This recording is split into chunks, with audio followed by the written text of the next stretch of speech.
Stop. Your thumb is still. Your heart isn't. When did pain last split your life open and dare you to keep breathing? Was it the night the pills didn't work? When the breakup text glowed like a funeral pyre? When the doctor murmured a sentence that felt like a death spell? You begged the ceiling for one quiet breath, and pain delivered silence. In the next minutes, I'm handing you Viktor Frankl's most dangerous discovery, a way to bend agony into ammunition. Stay to the 2-minute mark, and I'll reveal one question that snaps the spine of suffering itself. Miss it, and the cage door stays locked. Meet Elena, 30. Chronic illness gnaws her skull, debt shackles her future, and dementia steals her father in slow motion. She jokes with co-workers while secretly Googling how to disappear without hurting anyone. Tonight, she's on a bridge, wind twisting her hair like a noose, wondering if the river below can erase the ledger. But here's where it gets lethal. Pain can be domesticated. Frankl called the process logotherapy, a revolt that snarls, "Take my freedom, my body, my future. But you will never dictate the meaning I carve from the ruins." You were told to stay positive. You stitched optimism over hemorrhaging wounds. You scroll feel-good quotes that taste like sugar on a rotten tooth. Deep down, you sense a hidden lever inside suffering. But every self-help guru hands you lock picks that snap in the keyhole. By the end of this video, you will know precisely how to turn the worst night of your life into the first brick of a fortress. You will watch Elena step back from that ledge, not because pain vanishes, but because it kneels. And what Elena uncovers next, at the exact moment she thinks hope has arrived, will blow a hole through everything you believe about endurance. Elena hears those words in her therapist's office, but they bounce off her like rain on steel. Change myself? She can barely change the sheets.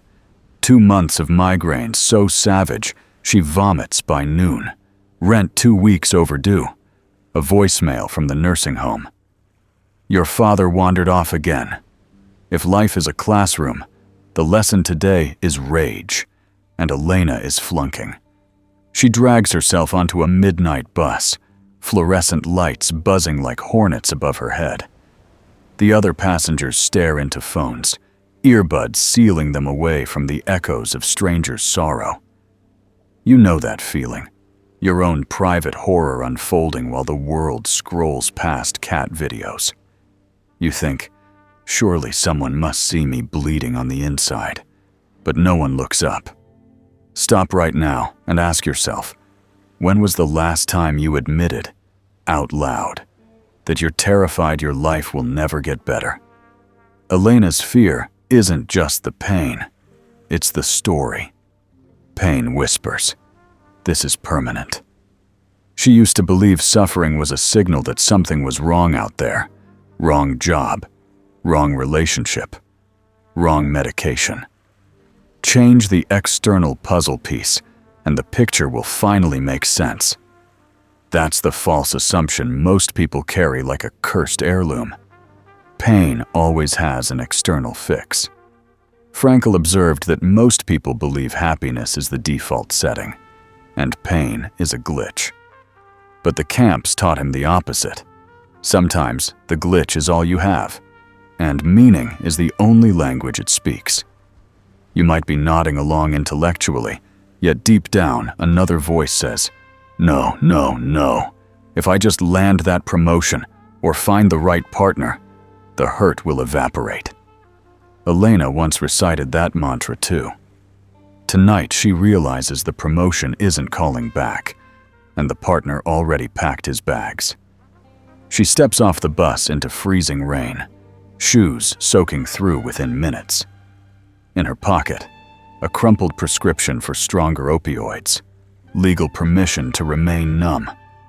The pharmacy sign glows ahead like a neon salvation. Every fiber of her body screams, Just one more pill, and the world will blur enough to survive. That's the moment Frankl called the tragic triad. Pain, guilt, and death, dancing in a vicious loop. Elena stands at the crossroad, where escape masquerades as cure. Yet something else is stirring. An ember, lit by Frankl's sentence, echoing in her skull. We are challenged to change ourselves. Change what, exactly? Her illness? Her father's disease? Her bank account? No. Change the locus of meaning. But self-transformation sounds laughable when you can't afford groceries. Listen, if you've ever whispered, "I can't live like this," you're closer to revelation than you think. Because here is the knife twist. Pain isn't the enemy. The meaninglessness of pain is. Your nervous system can survive incredible torment if it perceives purpose on the horizon. Soldiers limp across minefields for brothers in arms. Mothers lift cars off children. Prisoners in Auschwitz survived by imagining manuscripts unwritten. Purpose isn't a motivational slogan. It's biology's loophole. Elena fingers the bottle cap of her prescription, wondering whether purpose is a fairy tale for people who have the luxury of hope. Frankl would tell her hope is not a luxury. It is an act of defiance, a refusal to grant suffering the final word. But defiance requires a map, a set of coordinates pointing beyond the pharmacy door. She looks up. Raindrops streak the window, turning the pharmacy's fluorescent glow into a smear of white noise. For the first time, Elena wonders, what if this nightmare is the raw material of something bigger than relief? That question feels absurd, and yet electric. It violates her default script: remove pain, resume life. Now a new script claws at the edges: forge meaning, transcend pain. But here's where it gets dangerous, because admitting that possibility means the next choice she makes could either enslave her to numbness forever or catapult her into a battle that has claimed greater souls than hers. One more pill?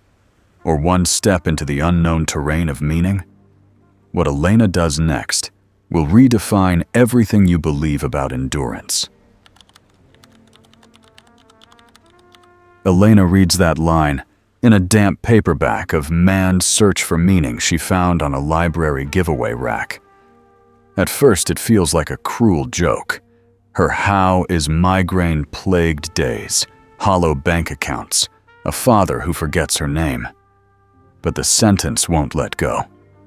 She props the book against a chipped coffee mug and keeps reading even as dawn leaks through the curtains. The next evening, curiosity drags her to a free seminar advertised as Logotherapy, Rewriting Pain. 20 folding chairs, stale donuts, fluorescent lights. The facilitator, a scar-lined war nurse named Marta, asks everyone to name one thing suffering stole from you. Elena's pulse races. What if my answer is everything? When her turn comes, she whispers, "Meaning." Marta nods like she's been waiting for that reply all night. Look at your own life. If you had to state out loud what pain stole from you, would the word be hope, trust, or something you can't even pronounce? Marta hands Elena a small mirror. Frankl said life questions you, she explains.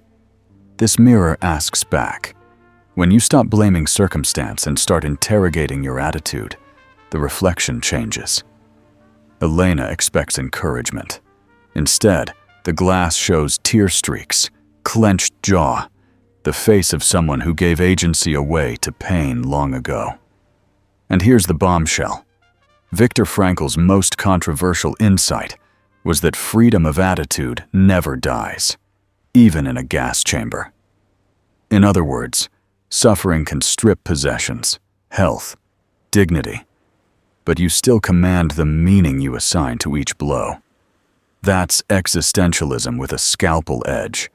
No excuses, No rescue ships.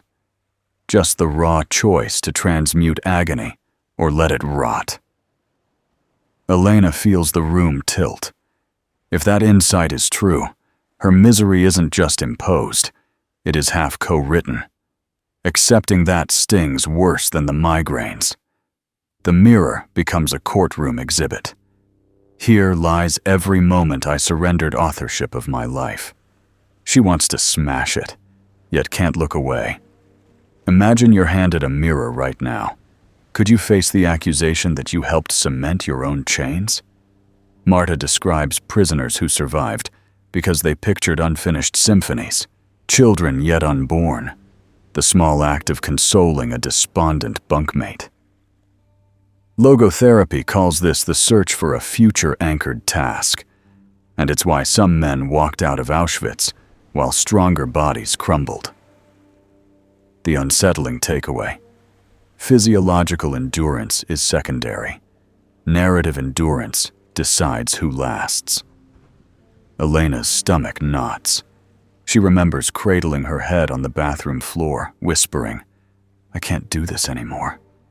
But tonight she realizes the sentence she never tried. Why must I do this? The question terrifies her precisely because it points to responsibility. If she finds a compelling why, she forfeits the right to quit. You have asked for lighter burdens when the secret was stronger shoulders. You scroll stories of people who never give up and assume they were born different. You forget that attitude is trained in the furnace, not the spa. You might hate this idea. That's good. Hate means the dagger found flesh. Marta ends the session by dimming the lights. Tonight, she instructs, write one sentence describing the mission pain is forcing you to accept. The group disperses, thunder rumbling outside. Elena clutches the mirror, rain pooling at her feet like melted doubts. On the bus ride home, she cannot write the sentence, yet. But the empty page vibrates with potential so loud, she almost misses her stop. But here's where it gets dangerous, because acknowledging the freedom to choose meaning invites the possibility of choosing wrong. What if the mission she names is too small? What if it demands sacrifices worse than migraines? And what if, after all this, pain still wins? What Elena glimpses in that mirror tomorrow will shatter everything you think you know about purpose. Between stimulus and response, there is a space. In that space lies our power to choose our response. In our response lies our growth and our freedom. Viktor Frankl. Elena copies that line into her journal at 2 a.m. But tonight, she does more than underline it. She circles the word space until the paper thins. If a space really exists, why does she feel welded to pain's reflexes? To find out, she signs up for Marta's weekend retreat, a battered stone convent turned pop-up classroom for existential misfits. First exercise, each participant lists every automatic reaction to suffering: pills, sarcasm, doom scrolling, self-pity. The whiteboard fills like storm clouds. Marta draws bars over the list and labels it system. Close your eyes for 3 seconds. Picture the knee-jerk pattern you swear is just how you cope. See the bars? That's the system. In logotherapy, Marta says, Frankl explained that most of us don't live in the present moment. We live inside reflex loops, inherited from childhood, culture, and fear. The loop dictates meaning before we ever speak. Elena remembers grabbing painkillers without thinking, an autopilot gesture mapped by years of migraine dread. The system wrote the script. She merely recites it. Marta flips the board. Stimulus, meaning, response. We assume the arrow from pain to meaning is straight, inevitable. Frankl argued it's crooked only because we never seize the pen. If your father forgets your name, Marta continues, do you automatically decide you're worthless? Or can you choose the meaning he still needs your love even as memory unravels? That decision rewires the loop. Elena's pulse hammers. She recalls last week's bridge, the stimulus of despair, the meaning there is no escape, the response consider ending it. She'd accepted each arrow as God-carved. But if meaning is editable, the prison is self-assembled and self-dismantled. Imagine the worst comment your inner critic hisses when pain hits. Now, imagine writing a rebuttal in permanent ink across its mouth. Marta introduces the three lenses: retrospective, situational, and prospective meaning. Retrospective reframes past agony as training. I survived. Therefore, I can guide others. Situational transforms a single act, choosing dignity during humiliation, humor during chemo. Prospective locks onto future tasks, children to raise, art to finish, strangers to comfort. The mechanism clicks in Elena's brain like tumblers aligning. Her migraines trained hyper-empathy for her father's confusion. Retrospective. She can read to him tonight with tenderness.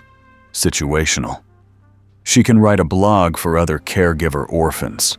Prospective. 3 newly forged keys dangle in her hand. Yet resistance flares. Part of her snarls. So I'm just supposed to slap a pretty label on pain and smile? Marta anticipates the backlash. Meaning isn't optimism, she says. It's orientation. North is still north, even in a blizzard. The room falls silent. Even the radiator seems to hold its breath. Elena volunteers for a demo. Marta asks her to describe her next migraine, as if narrating a hero's trial. Elena hesitates, then speaks. The pain will arrive like a siren at 3 p.m., daring me to quit my job. But I will answer emails between waves, because someone out there needs the report to keep their own lights on. The group applauds, not pity, recognition. She feels a tremor of authority lightening through veins once ruled by pharmaceuticals. What if the story you tell about your suffering becomes the instruction manual someone else uses to survive theirs? But here's where it gets dangerous. Because seeing the system exposes a cruel twist. If you stay in the loop after spotting the exit, ignorance is no longer to blame. Cowardice is. Elena leaves the convent with 2 truths dueling in her chest. She can architect new meaning, and she will be solely responsible if she refuses.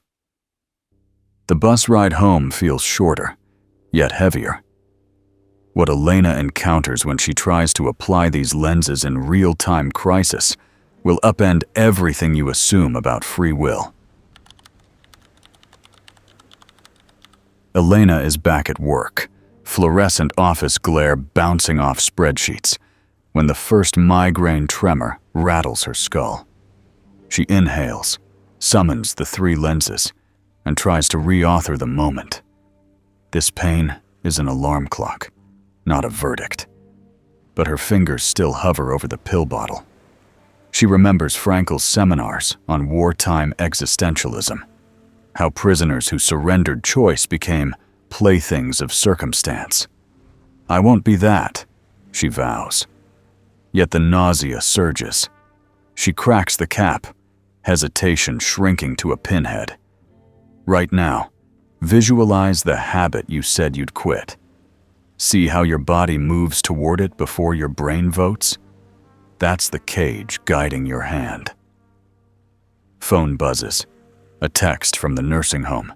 Her father struck a nurse during a dementia episode.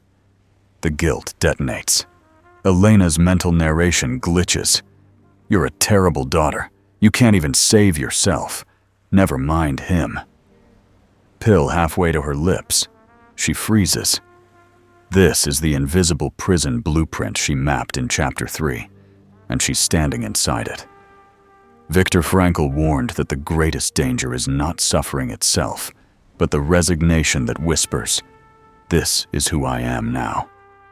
Resignation masquerades as rational thought. Take the meds, finish the report, visit Dad tomorrow. Logical, right? Except the pill is no longer a medical tool. It's a ritual that chains meaning to numbness. Frankl called this pseudo-values, when short-term relief impersonates purpose and blocks authentic freedom. A coworker, Max, appears with a stale birthday cupcake. "Sugar makes everything better," he jokes. She laughs, almost swallows the pill with frosting.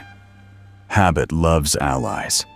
In his kindness, she hears the cage's hinges squeak wider. Everyone medicates somehow. Why should you be different? Ask yourself, who profits when you stay exactly the same? Your comfort zone throws cupcakes too. Elena rushes to the restroom, stares into the mirror. Again the mirror. Veins throbbing across her temple. Never give up, motivational posters insist from school hallways to Instagram feeds. But Frankl's twist on never give up wasn't saccharine persistence. It was radical authorship. Never give up the right to dictate your own meaning. Giving up that right, even for one swallow, is capitulation. Her father's nurse calls while she's still in the stall. "He keeps asking for Elena." The voice trembles. The pill in her fist becomes heavy as lead. She realizes the system's final trick: weaponize love to reinforce numbness. You must be pain-free to help Dad. Take the pill.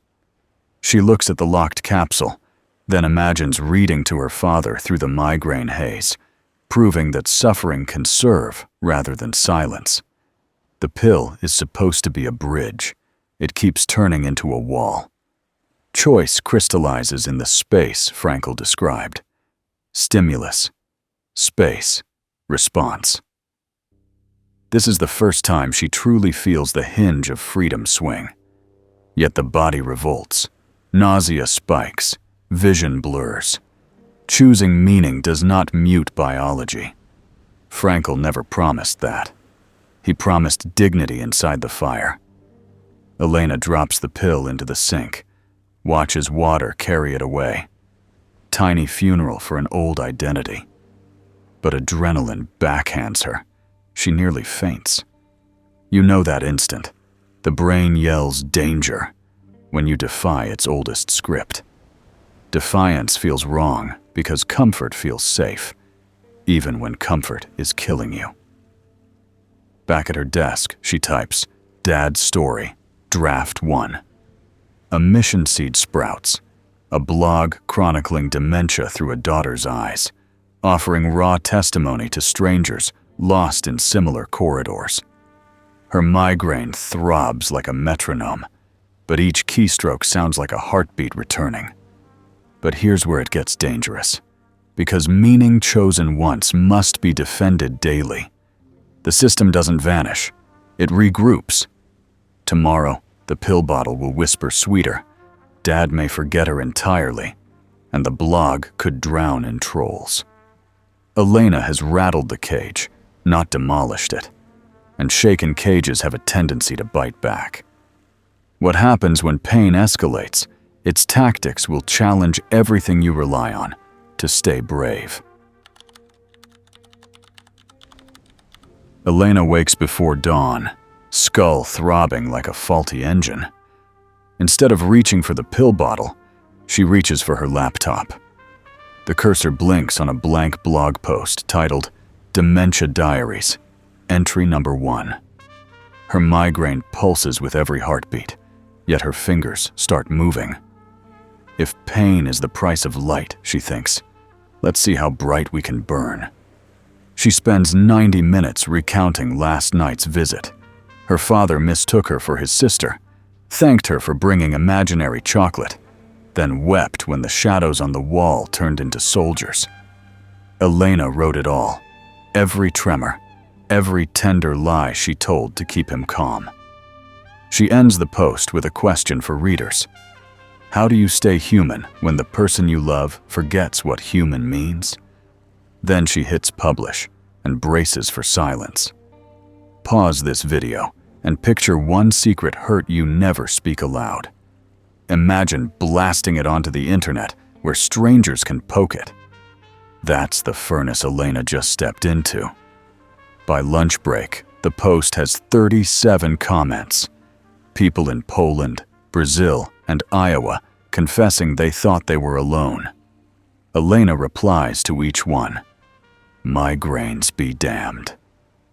She notices something startling. The pain doesn't shrink, but it stops feeling useless. It's like molten metal that suddenly realizes it's meant to form a blade. That evening, Marta calls with news. A local hospice is seeking volunteers to read to terminal patients. She thought of Elena. Panic flares. Elena can barely stand some days. Yet Frankl's radical solution echoes. Self-transcendence. Human beings find themselves by passing beyond themselves. The therapy world calls it other-directed meaning, but Frankl framed it as revolt. Weaponize your wounds in service of someone else. Elena agrees, instantly questioning her sanity. She drives to the hospice the next night, migraine halo flickering. Her reader badge still smells like the plastic printer. Room 12 houses.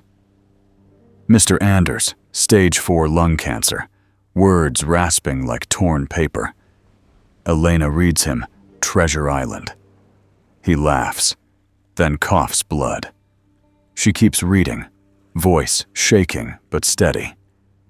When visiting hours end, Mr. Anders whispers, "You made the pain forget me for a while." Elena walks out shaken, yet lighter than she's felt in years.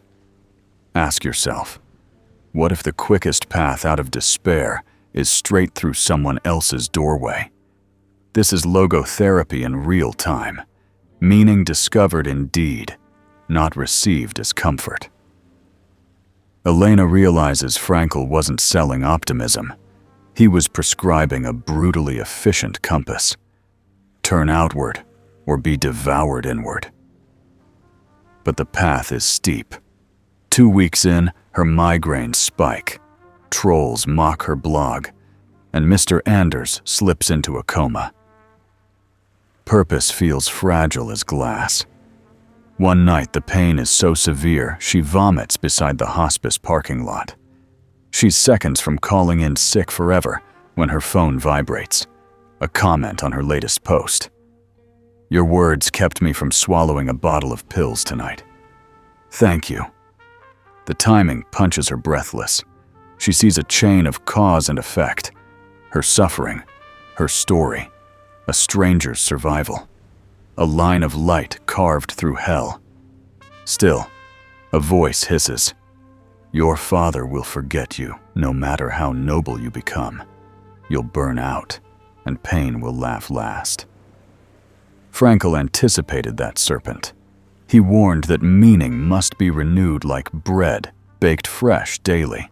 Yesterday's loaf grows stale by noon. Elena understands she must craft rituals, brief morning reflections, notes to future self on why she chooses this road, scheduled rest before service, not after collapse. She writes one sentence on a sticky note and sticks it over the pill bottle. "I am the author, not the audience, of my pain."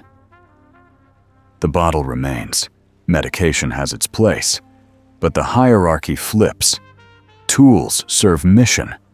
Mission no longer serves escape. But here's where it gets dangerous.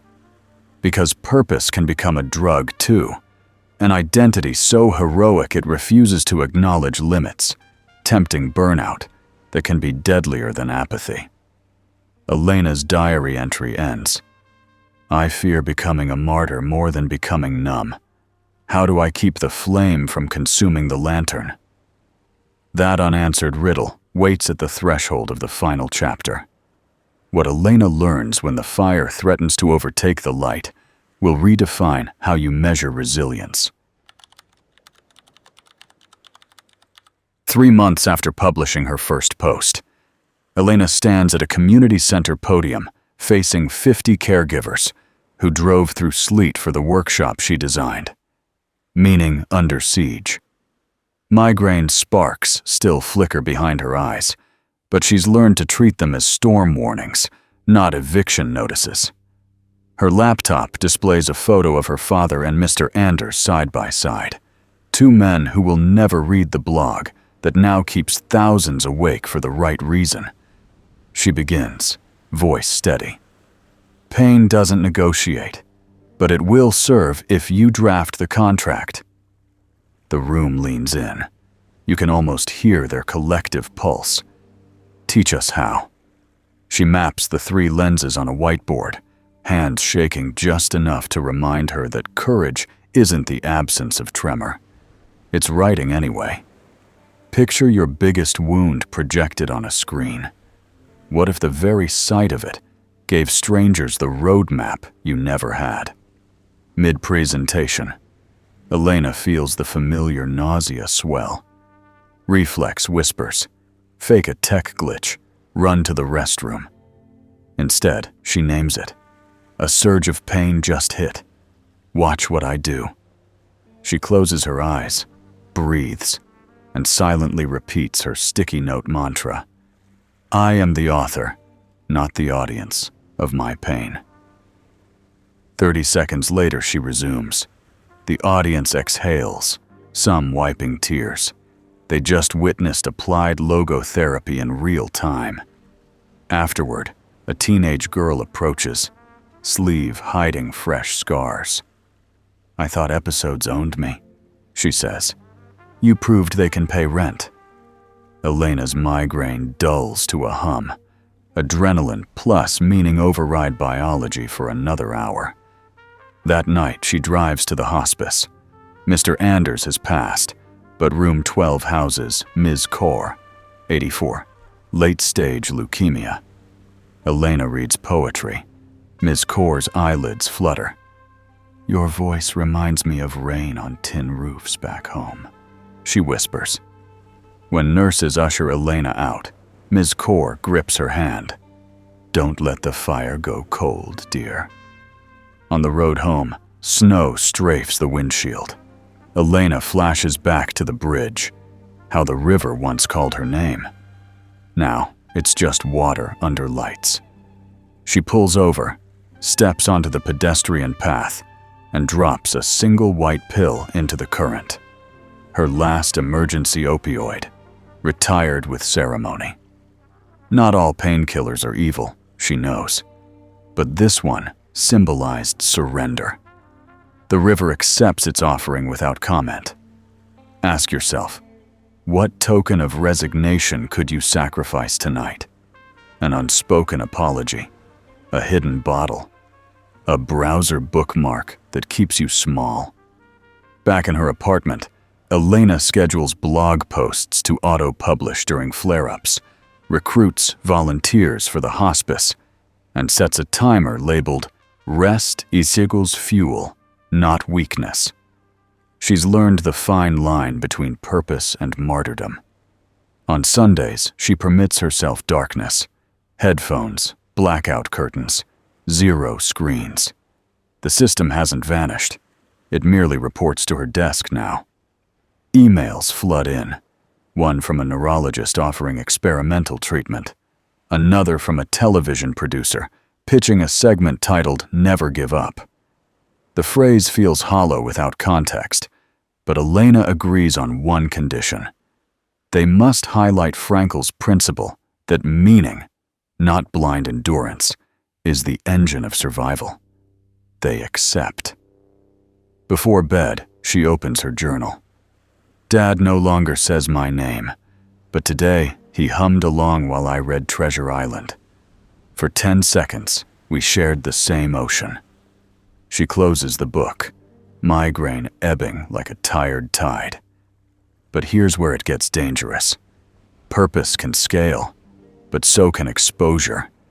Trolls intensify. Inbox fills with requests she can't meet, and exhaustion circles like a vulture.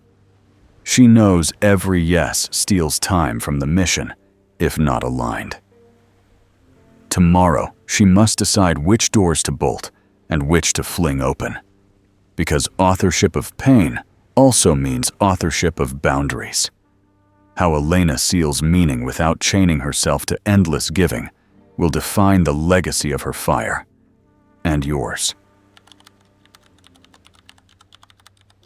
Elena stands outside the hospice beneath a sky rinsed clean by dawn. The migraines still visit, her father still drifts in fog, and the world is just as brutal as the day she nearly stepped off that bridge. Yet something irreversible has happened. Pain no longer writes her story. It merely provides the ink. She turns her phone toward the sunrise and records a final message to you. I used to beg for the pain to stop. Now I let it speak, because I finally understand what Frankl meant. Meaning is the one freedom no cage can confiscate. If I can choose what this suffering means, I can choose where it leads. The camera trembles in her hand, a living testament that courage is motion, not perfection. She smiles, a real smile, then clicks upload. Thousands will awaken to her words before the sun climbs higher. Now you hold the same dangerous knowledge, the right to author every blow life lands. Maybe your torment is grief, addiction, or a secret shame that gnaws you hollow. Whatever it is, cast it into purpose. Use the 3 lenses. Serve someone who can't serve you back. Forge rituals that keep the fire burning without consuming the lantern. If this journey lit even a single spark inside you, subscribe and ring the bell, because each week we'll dive deeper into the psychology that turns agony into ammunition. Share Elena's story with someone standing on their own bridge tonight, and drop a comment. What will you make your pain mean? You are the author now. Write something immortal.